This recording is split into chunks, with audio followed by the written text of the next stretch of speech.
humain. Dans la vie, on apprend à faire des choses d'une certaine façon, mais parfois ce n'est pas la manière la plus efficace ou la plus naturelle de faire. Et c'est ce que nous allons voir dans cette vidéo avec 8 choses du quotidien que vous faites mal. Numéro 8. Peler une banane. On aurait pu penser qu'après des millions d'années d'évolution, les humains auraient appris à peler une simple banane. Eh bien apparemment non. La meilleure façon de peler une banane, contrairement à ce que nous avons appris, c'est de l'éplucher comme nos ancêtres les singes, à l'envers. Pour cela, prenez simplement le fruit et pincez le bout sans tige. La peau devrait alors facilement s'ouvrir, vous permettant de peler beaucoup plus rapidement la banane. De plus, cette technique laisse la tige intacte, vous permettant de l'utiliser comme un manche, ou alors de la jeter sur votre pire ennemi en cas d'attaque de celui-ci. La banane est un des fruits les plus consommés au monde, alors ça serait bien de faire apprendre à nos enfants comment peler une banane correctement.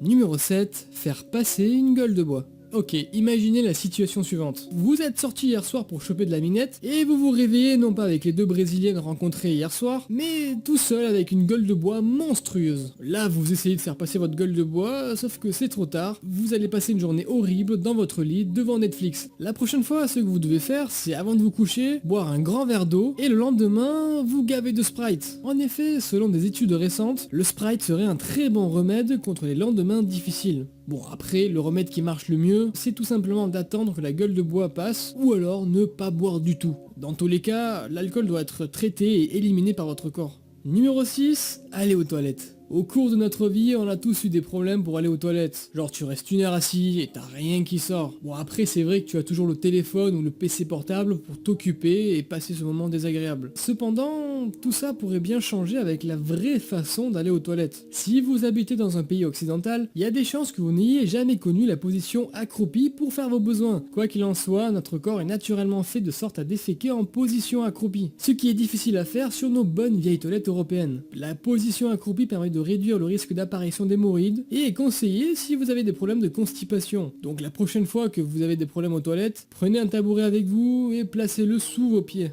Numéro 5. Manger correctement. Nous sommes l'espèce la plus intelligente sur cette planète et pourtant nous ne savons toujours pas comment manger correctement. Mais bon, ça ne me surprend pas étant donné qu'on a fait caca de la mauvaise façon une grande partie de notre vie. Manger est très important parce que sans manger, eh bien, on meurt. Enfin, sauf pour quelques illuminés qui prétendent juste avoir besoin de lumière pour vivre. Oui, ça existe vraiment. Recherchez pranisme sur Google et vous verrez par vous-même. Certaines personnes mangent trop vite au moment des repas et manger trop vite peut perturber les signaux chimiques naturels de votre corps, vous amenant à consommer plus que vous ne devriez, ce qui pourrait conduire à un plus grand risque d'obésité. Donc la prochaine fois que vous irez manger chez papy et mamie, essayez de ralentir la cadence, ça prolongera votre espérance de vie. Numéro 4, respirez. À moins que vous soyez un zombie, vous respirez. Félicitations, vous êtes parfaitement normal, vous pouvez fermer cette vidéo. Non, restez. Ce qui va suivre est quand même super intéressant. Bien qu'il n'y ait pas une mauvaise façon de respirer, il y a un moyen plus efficace qui augmente votre énergie et donne à votre corps plus d'oxygène, la respiration ventrale. Cette respiration est naturellement utilisée par les bébés qui contractent leur abdomen, mettant davantage l'accent sur le diaphragme. Pour certaines raisons, nous arrêtons d'utiliser la respiration ventrale en grandissant, tels les idiots que nous sommes. Cette respiration est quand même vachement utile car elle peut aider à soulager le stress, diminuer la pression artérielle et améliorer les performances physiques. Numéro 3, mettre les écouteurs. Bon, on va pas se le cacher, avoir des écouteurs c'est quand même quelque chose de formidable. Ça permet de s'isoler du monde extérieur et de transformer le train-train quotidien en une aventure dont on est le héros principal. Cependant, depuis votre naissance, vous mettez les écouteurs de la mauvaise façon. La vraie façon consiste à les enrouler derrière les oreilles comme ceci, pour ensuite les glisser dans vos conduits auditifs. Les oreilles quoi. Dans la plupart des situations de la vie courante, juste mettre les écouteurs dans les oreilles ça suffit. Mais si vous pratiquez une activité sportive, eh bien vous aurez besoin d'une sécurité supplémentaire, d'où la praticité de cette méthode.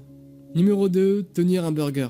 Jean-Kevin est un américain amateur de fast-food. Son problème, il n'a pas appris à tenir correctement un burger. Il en met donc partout et finit sa soirée aux toilettes, en position fétale à l'abri des regards indiscrets. Je parie que ça vous est déjà arrivé de faire comme Jean-Kevin et de complètement exploser votre burger. Et bien sachez qu'il existe une technique secrète pour garder le burger en place et ainsi ne pas subir la moquerie de vos amis. Le principe est simple. Avant de dévorer votre burger, prenez-le avec le pouce et l'auriculaire placés sous le pain inférieur. Les autres doigts, eux, sont placés au-dessus du pain supérieur. Cette superbe technique permet de compresser les deux pains et ainsi d'éviter le débordement des aliments et de la sauce. Maintenant, Jean-Kevin est content, il peut savourer son burger en toute tranquillité. Numéro 1, se laver. Contrairement à ce qu'on pourrait penser, il ne faut surtout pas se laver tous les jours, mais plutôt alterner un jour sur deux la douche et le toilettage de vos zones dites sensibles. Pas besoin de vous faire un dessin. En fait, en se lavant trop souvent, vous abîmez ce qu'on appelle le film hydrolipidique. Ne vous inquiétez pas, je vous explique. Le film hydrolipidique est une couche protectrice composée d'un mélange d'eau et de graisse qui recouvre la totalité de votre peau. C'est comme si chaque jour on grattait l'armure naturelle de notre peau et laissait porte ouverte aux bactéries et microbes pour se développer librement. Mais attention, ce n'est pas une raison pour se laisser aller et faire comme Hamo Hajid, cet Iranien qui ne s'est pas lavé depuis 60 ans. Enfin bon, c'est pratique si vous voulez devenir un ninja totalement invisible.